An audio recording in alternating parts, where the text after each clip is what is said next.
안녕하세요. 한국문화관광연구원의 이용관입니다. 저는 지난 10여 년간 콘텐츠 산업 인력 정책을 연구했고요. 오늘 문화동반자 사업에서 한국 콘텐츠 산업 노동과 인적자원 개발이라는 주제로 여러분께 말씀드리도록 하겠습니다. 인적자원 개발을 하면 가장 먼저 떠오르는 게 제가 생각하는 동료 효과나 창의력 같은 건데, 다른 국가랑 여러 가지 네트워크를 맺고 그들과 교류하면서 그런 동료 효과도 얻을 수 있고, 또한 다양성 가운데 창의력도 확산시킬 수 있기 때문에 오늘 강의가 유의미하고, 여러분들께서 그런 부분에 집중해서 다른 국가랑 교류하는 많은 상황들을 가져갔으면 좋을 것 같습니다. 제가 말씀드릴 것은 우선 그 콘텐츠 산업에서 가장 중요한 게 무엇인가라는 걸 말씀드리고, 그 안에서 이제 창의력이 어떤 역할을 할 수 있으며, 특히 한국 같은 경우는 최근에 여러 가지 K 콘텐츠 성공 스토리를 만든 게 인력 기반이 되었다는 걸 한번 강조드리고 싶고요. 또 하나, 두 번째는 콘텐츠 산업의 종사자 현황하고 특징, 세 번째는 콘텐츠 인력 정책 흐름하고 주요 사례를 소개드리고, 마지막으로 향후에 우리나라 정책이 어떻게 가고 있는지에 대해서 간단한 방향성에 대해서 말씀드리도록 하겠습니다. K 콘텐츠 성공 스토리, 여러분도 아시겠지만 BTS라든지 최근에 웹툰 나 혼자만 레벨업, 그리고 봉준호 감독인 기생충, 최근에 오징어 게임의 히트, 이런 모든 것들이 최근에 성공 스토리를 얘기하면서 글로벌 플랫폼의 부상 또는 대규모 자본의 투입 성과, 이런 이야기를 하고 있는데, 실질적으로 한국의 경쟁력은 그런 것을 투자 받았을 때 어떻게 제작을 하는가, 어떻게 영상 콘텐츠를 만들고 웹툰을 만들고 또 게임을 만드는가, 그런 부분이기 때문에 사실 우리의 경쟁력은 사람이라고 볼 수 있습니다. 생산성 측면에서 봤을 때 주로 우리가 어떤 블랙박스 안에 다양한 요소를 넣고 결과물을 만들어내는데, 그 중에 가장 중요한 부분이 이제 인력하고 자본이겠죠.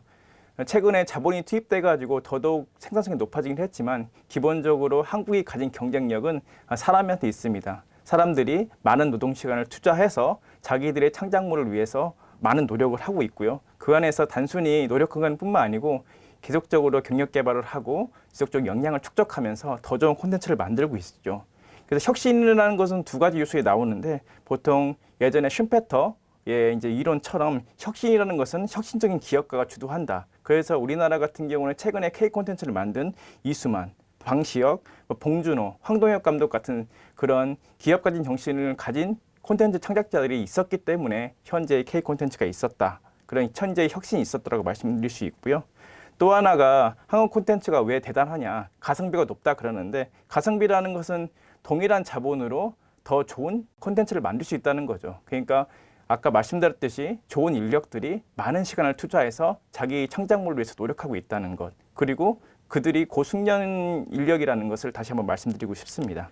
또 하나가 최근에 이제 제약 조건이 완화된 것도 있는데요. 제약 조건이라는 것은 두 가지 측면에서 볼 수 있는데, 첫 번째는 자율성 측면입니다. 보통 자본이 투입되면 그 자본을 컨트롤하기 위해서 많은 통제가 일어나죠. 최근에 이제는 자본 투입 유형을 보면 자본은 투입하되 자율성은 개방시켜 놓은 거죠. 자율성이 증가되면 자연스럽게 창의성이 발현되고 그 안에서 더 좋은 콘텐츠가 나오게 됐고요.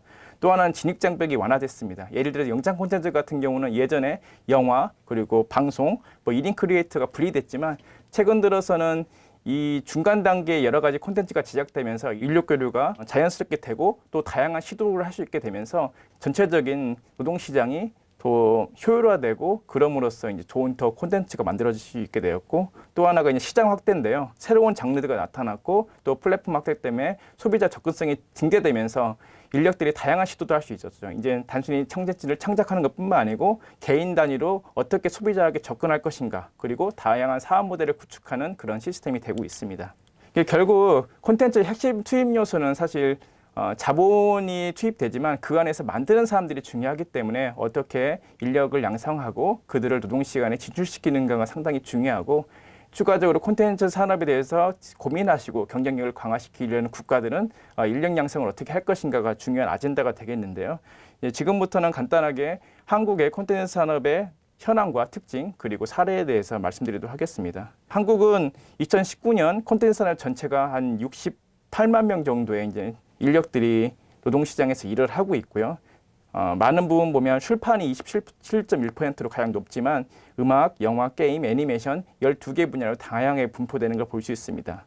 특히 중요한 거는 밑에 있는 그림처럼 최근의 10년간의 성장률하고 최근 3년간의 성장률에 대해서 비교를 하면 볼 수 있는데, 저희들이 알 수 있듯이 만화, 영화, 그리고 방송, 게임 이런 분야가 최근에 높은 종사자 증가율을 보면서 노동시장이 확장되는 걸 확인할 수 있습니다. 두 번째 특징인데요. 특징 같은 걸 보시면 전체 우리나라 학교에 한국의 학교들이 1,585개 정도 되고 거기서 많은 인력들이 양성되고 있습니다. 그거랑 비교했을 때 콘텐츠 분야는 한 477개의 학교에서 콘텐츠 관련된 학과들이 있고 전체 재학생 비중은 5.5% 정도로 지금 되고 있고요. 취업자는 2.39%입니다. 이러한 요소를 볼 때 학교에 진입하는 인력들은 많은데 실질적으로 이제 노동시장에서 취업자 수는 상당히 적은 걸 확인할 수 있어요.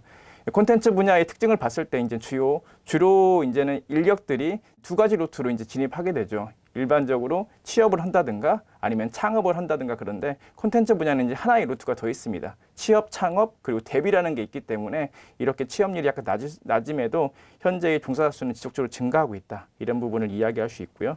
두 번째는 청년층하고 고학년 분포가 상당히 높다. 밑에 표를 보시면 전산업 같은 경우는 청년층이 37.9%, 제조업은 42%인데 콘텐츠 산업이나 실제적으로 콘텐츠를 창작하는 인력들은 60%가 넘는 걸 확인할 수 있고요. 대졸자 이상의 비중도 상당히 높은데요. 전산업은 42%에 비해 콘텐츠 산업은 84%, 실제로 콘텐츠를 제작하는 인력들은 96%, 대부분 대졸자 이상의 고학력자들이 이 시장에 분포하는 걸 확인할 수 있습니다. 두 번째 특징은 좀 약간 불안정성이 있고 숙련의 불일치가 발생하고 있다. 불안정성은 실제로 노동시장에서 미충원 인력이나 부족 인력이 상당히 다른 부분보다 많다. 미충원 인력이 많다는 것은 기업이 원하는데 채용하지 못하는 인력, 그리고 항상 기업 안에서 인력들이 부족함을 느낀다. 다른 부분보다 그런 걸 확인할 수 있고요. 두 번째는 전산업이나 제조업 같은 경우는 근로조건의 격차 때문에 사실 사람을 못 뽑는 경우가 많은데 콘텐츠 분야는 경력 불충분, 사실 이제 숙련의 미스매치 때문에 사람을 채용하지 못하고 미충원 상태로 남아있는 경우가 많죠. 결국 시장에서는 더욱더 고숙련의 인력들을 요구한다라는 게 시사점이 될 것 같습니다. 또 하나의 특징이 이제 프리랜서들이 상당히 많다는 거죠. 그러니까 직장에 들어가는 인력보다 자기들이 개인적으로 창작하는 인력들. 최근에 연구에 따르면 우리나라 콘텐츠, 특히 영상 콘텐츠 제작 인력들의 조사 결과를 보면 33%에서 61% 정도가 이제 프리랜서라고 확인할 수 있고, 영국이나 동일 사례 같은 경우는 최소 40%가 프리랜서로 활동하는 인력이라고 확인하고 있었습니다.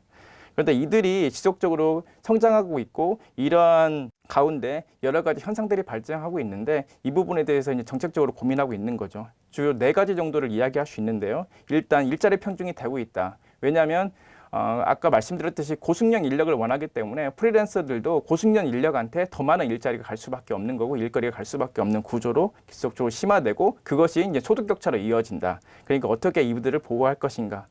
단순히 소득 격차뿐만 아니고 이제 기회의 편중의 문제도 있습니다.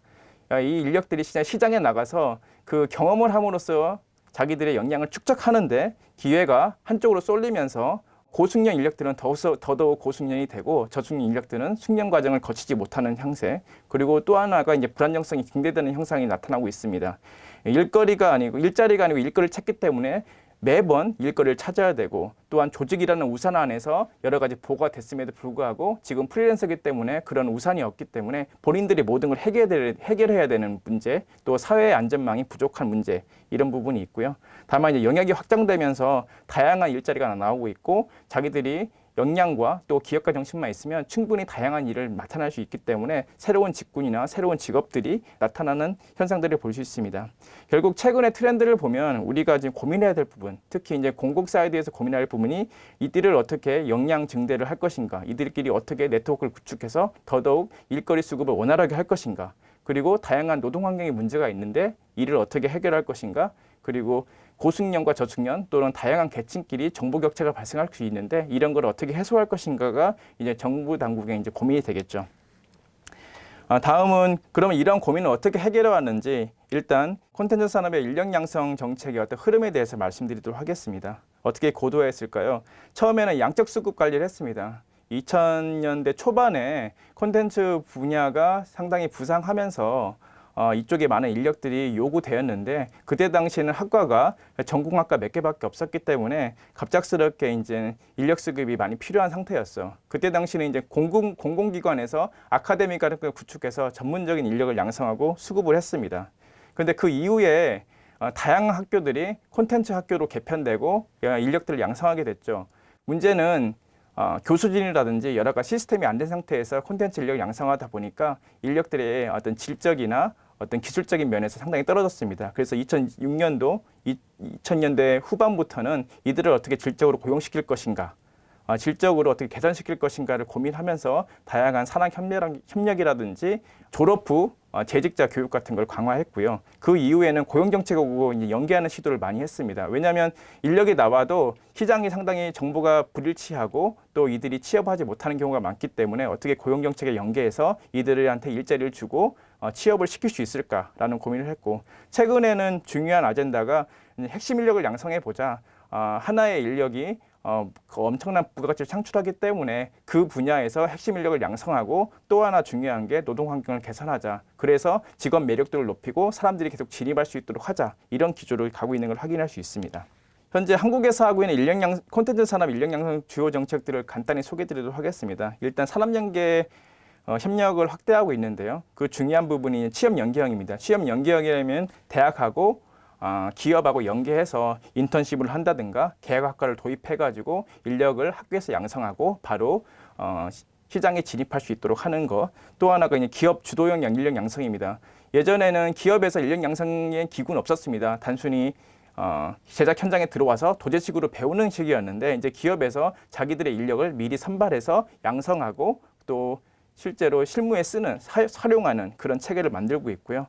두 번째가 이제 신기술 융복합 전문 인력 양성인데요. 최근에 4차 산업혁명을 비롯해서 실감형 콘텐츠, AI, 또 XR 이런 수요가 많기 때문에 전문 인력을 집중해서 양성하는 그런 사업들을 하고 있고요. 또 하나가 문화기술 전문 인력인데, 문화기술이라는 것은 콘텐츠를 만들 때 그 기술적 요소를 어떻게 도입할 것인가를 고민하고 있는데, 이거 같은 경우는 문화기술 선도대학을 지원한다든가 아니면 예술과 과학을 융합한 인력을 양성한다든가 이런 구도로 지금 진입하고 있습니다. 두 번째는 장르별 특징에 따라서 인력 양성 체계가 다르기 때문에 장르별 인력 양성 지원을 지금 강화하고 있습니다. 첫 번째, 게임 같은 경우는 초창기 2000년대 초반에 게임 인재원에서 게임 인력을 다양하게 양성하고, 또 그때 당시 이제 한국의 온라인 게임의 어떤 시장이 부흥을 이루었죠. 그 이후에 게임 인재원에 대한 시장이 발전하면서 이제 공공기관의 인력 양성이 지속할 필요가 없다라는 그 가운데 게임 인재원이 없어졌는데, 최근 들어서 이제 게임의 중견 인력들 또한 전문 인력들이 필요하다는 가운데 다시 게임 인재원이 나타나게 됐고요. 그럼으로써 게임 인력을 공공기관에서 적극적으로 지금 양성하고 있습니다. 그리고 게임 마스터고 대학교가 아니고 학교, 고등학교까지 고등학교 수준으로 내려가지고 그 인력들이 전문 인력으로 양성될 수 있도록 고등학교를 지원하고 있는 걸 볼 수 있고요.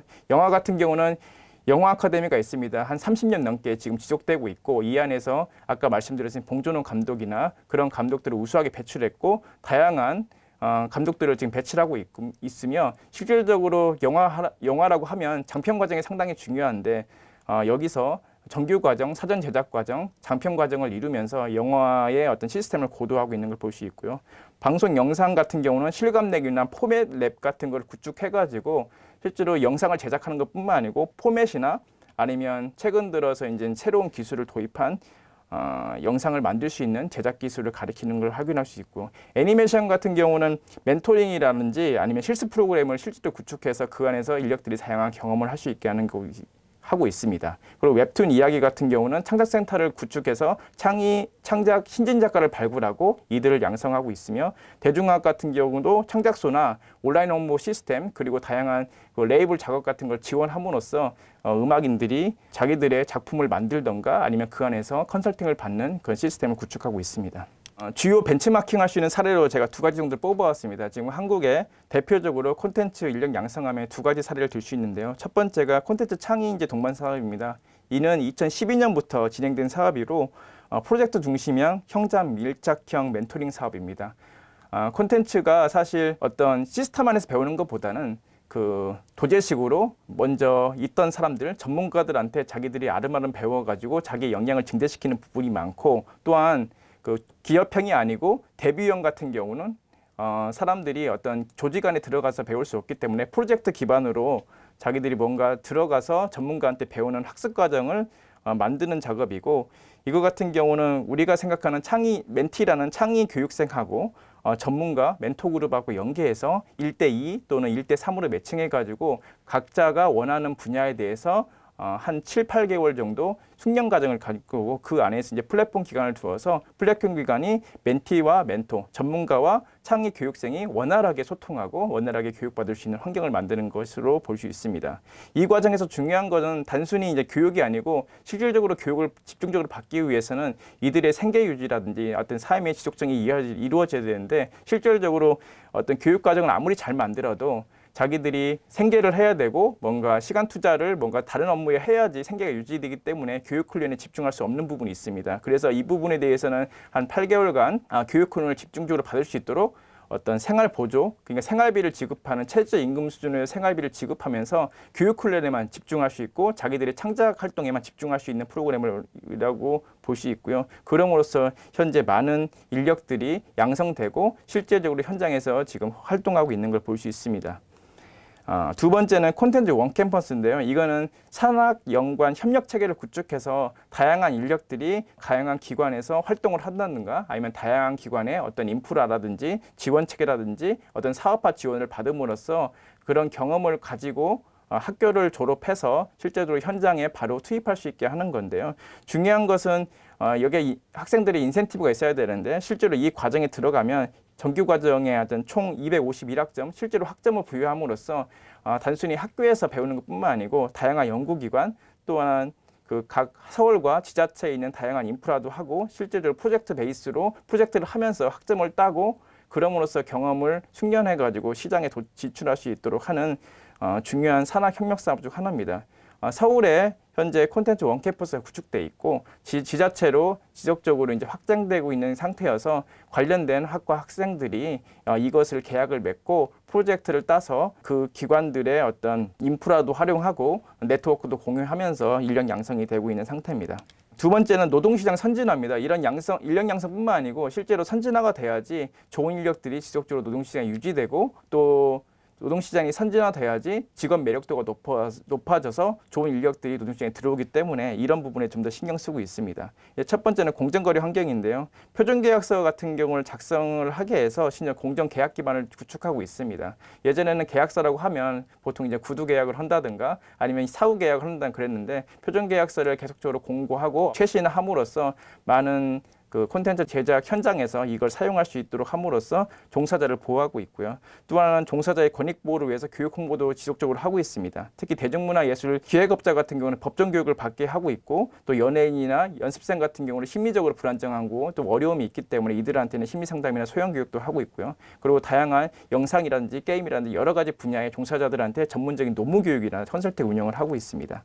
또 하나는 상생환경 조성으로 해 시스템을 하고 있는데, 실질적으로 이제 노동 수요자 같은 경우는 기업이고 업체이기 때문에 이들이 협력하지 않으면 공정거래 환경이 조성되지 않습니다. 그렇기 때문에 상생환경 조성을 통해서 지속적으로 민관 협의 이 노동 환경에 대해서 이야기를 하고 어떻게 개선할 수 있는지를 방안을 강구하고 그 협약 체계를 가짐으로써 보다 현실적인 실질적인 공정거래 환경을 조성하고 있고요. 두 번째는 안정성하고 안정성 확보입니다. 안정성 같은 경우는 이들이 프로젝트 베이스로 일을 하기 때문에 프로젝트가 끝난 이후에 이제 생계의 문제 아니면 다른 일을 하게 되는 어떤 문제가 있는데, 이런 부분에 대해서 지금 같은 경우는 프리랜서들은 이제 고용보험이나 어떤 실업급여의 대상이 되지 않았죠. 그런데 최근 들어서 예술인 고용보험에 다양한 콘텐츠 분야 섹터가 들어감으로써 실업수당을 받을 수 있는 고용보험의 사각지대가 해소된 부분이 있고요. 이는 점점 확대될 예정이고요. 안전성 같은 경우는 방송이라든지 다른 실외 업무들이 많은 경우는 산재의 위험에 어떤 사각지대에 있습니다. 방송 세트가 일시적인 거기 때문에 상당히 위험한 부분이 있는데, 그 부분에서 컨설팅을 해준다든지 산재보험의 테두리 안에 들어옴으로써 어떤 상해가 났을 경우 단순히 개인의 비용이 아니고 국가 차원에서 어떤 지원을 통해서 병원 진료라든지 아니면 그 생계 유지가 할 수 있도록 하는 시스템을 지금 들어가고 있고요. 끝으로 이제 노동시간 정보 생산입니다. 이 부분은 이제 장르별 지속적인 노동 실태 점검을 통해서 아까 말씀드린 공정거래 환경이 잘 조성되고 있는지, 그리고 사람들이 창작자들이 어떤 환경에 놓여 있는지 지속적으로 모니터링하고 향후에는 경력 정보 체계를 구축해가지고 이들이 어떤 패스를 가고 있는지를 분석해서 인력 양성이라든지 노동 정책을 고도화하려는 노력을 하고 있습니다. 마지막은 향후에 어떻게 노동시장을 효율화하고 인력들 양성할까 이런 부분을 좀 고민하는 걸 좀 나눠보려고 하는데요. 중요한 거는 두 가지 측면에서 인력 양성을 하고 있다고 볼 수 있습니다. 첫 번째는 제작 지원이고요. 하나는 진정한 인력 양성, 교육 훈련입니다. 제작 지원도 사실 제작 지원을 하면 그 안에서 새로운 인력들이 들어가고 그 인력들이 그 안에서 이제는 도제식으로 배우는 격이 있기 때문에 반은 인력 양성이라고 볼 수 있습니다. 하지만 전통적인 인력 양성은 단순히 배움뿐만 아니고 그 안에서 그 동료들과 네트워크를 갖고 또 연결과 협력 관계를 갖기 때문에 그 안에서의 또 다른 효과를 창출할 수 있고요. 성과물 자체도 단순히 역량 강화뿐만 아니고 네트워크와 소속감을 가질 수 있고 필요 역량과 그 교육 성과를 진단함으로써 그걸 피드백함으로써 인력 양성 정책을 고도화할 수 있다는 게 되게 중요하기 때문에 이를 잘 분리해서 운영하는 게 되게 중요하다. 지금 최근 들어서 제작 지원 사업은 상당히 커지고 있는데 그에 비해서 인력 양성 사업은 약간 고착화되고 있는 부분이 있습니다. 그래서 이걸 어떻게 고민할지 저희들이 고민하고 있고요. 두 번째는 인력 양성 체계 고도화를 위해서 이제 4가지 정도를 고민하고 있는데 첫 번째는 이제 경력 공모에 대해서 고민입니다. 지금 현재는 이런 시스템이 구축되지 않기 때문에 사람들이 어떤 패스로 가고 있는지 정확히 모르는 상태에서 지금 정책들을 개발되고 있는 부분이 있는데 지속적으로 이들의 경력이 어떻게 되고 있는지 정보를 축적해서 그거를 교육 훈련에 담아볼 수 있는 고민을 하고 있고요. 두 번째는 아까 창의인재 동반 사업과 같이 이제 교육 훈련을 받기 위해서 몰입이 상당히 중요한데 경제적 부담 그리고 생계를 유지해야 되는 부담 때문에 교육 훈련에 잘 참여하지 못하는 경우가 있습니다. 그래서 그 경제적 부담을 완화시킬 수 있는 방안이 어떤 것인가를 고민하고 있는 것도 있고요. 또한 대상과 목표에 따라 교육 과정이 다변화돼야 되는데 기존의 틀을 그대로 유지하는 부분이 있습니다. 그래서 이 관련해서 이제 연구도 많이 진행되고 있고 조사 분석을 통해서 고도화하고 당기고 끝으로 이제 평가 체계가 상당히 중요한데 교육 훈련을 받은 이후에 그것을 활용시키는 부분이 중요합니다. 어떤 부분이 문제였고 어떤 부분을 개선해야 되는지를 실제로 교육생하고 실제로 교육을 한 사업주가 그 피드백을 해줌으로써 인력 양성을 고도화하려는 시도를 하고 있는데 이런 체계를 지금 마련하려고 노력하고 있습니다.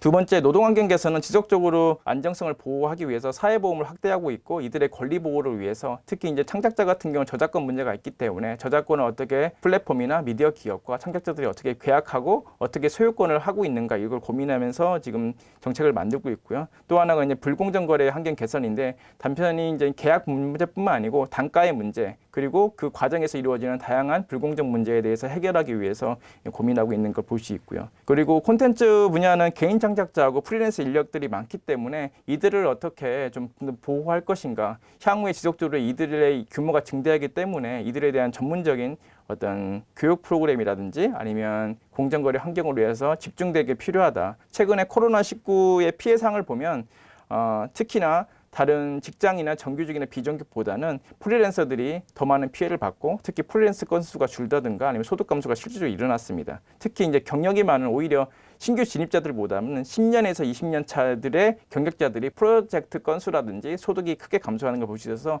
이들을 어떻게 지원할 것인가 그리고 이들을 어떻게 사회 안전망 속에 들어올 수 있게 할 것인가를 지금 정책적으로 고민하고 있습니다. 이제 끝으로 전체적인 노동 환경 개선 같은 경우는 사실 서두에 말씀드렸듯이 단순히 현장에 있는 사람들을 보호하는 것뿐만 아니고 이 노동 환경이 개선되고 좀 체질이 개선되면 사실 이 전체적인 시장의 매력도가 증가함으로써 좋은 인력이 들어올 수 있는 부분입니다. 그래서 우수 인력의 진입과 유지를 위해서 이제 이 환경을 어떻게 개선해야 할지를 고민하고 있습니다. 마지막은 이제 노동시장의 정보 생산 체계의 고도화인데요.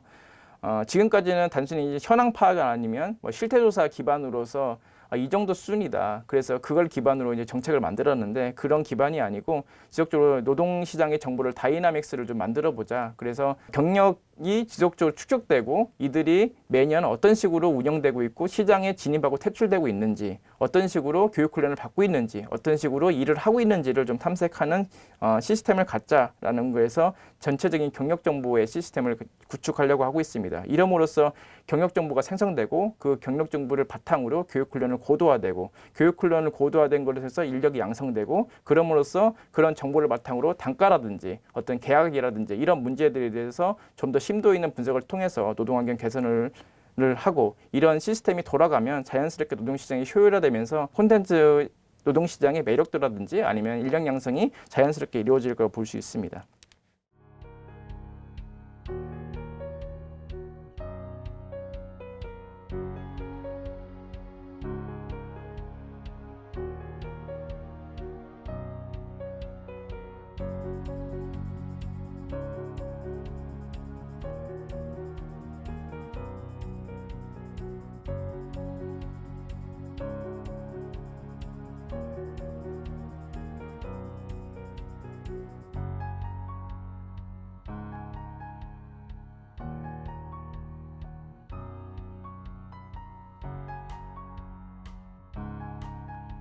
제가 드릴 말씀은 이상입니다.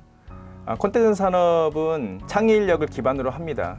기본적으로 노동 집약적 산업이고 어떤 인력들이 그 안에 있느냐에 따라서 성공 여부가 좌우됩니다.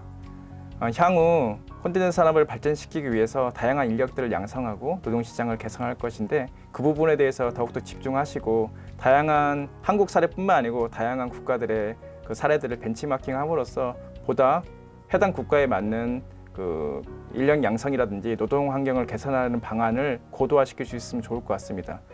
향후 해당 국가에서 콘텐츠 산업이 발전하고 우리나라와 더욱더 많이 교류함으로써 전 세계의 다양한 사람들이 좋은 콘텐츠를 향유할 수 있게 되었으면 좋겠습니다.